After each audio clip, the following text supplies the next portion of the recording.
หาเห็ดคือเก่าเด้อพี่น้องเด้อเห็ดปวกพี่น้องพี่น้องเห็ดปวกนี่พี่น้องนี่ข่อยมานำเขาอยู่เด้ข่อยได้ไปเห็นนี่มีแต่ดอกงามๆ ด พี่ อ น้อก ง งามพี่น้องจ้านี่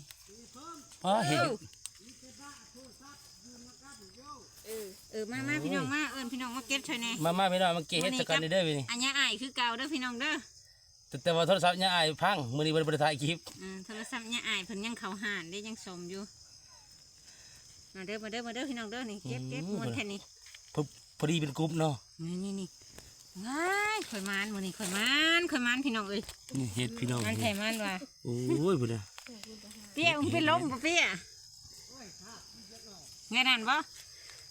อ๋อพี่น้องนี่นะว้าวพี่น้องมันคือข่อยบ่พี่น้องนี่ผูไปเบิ่งในเก็บชงคนเด็กกับพี่นางคนทางนั้นเนี่ยอายเพิ่นได้อยู่ทางนั้นนี่อายเพิ่นเก็บทางนั้นนี่อายเพิ่นนะ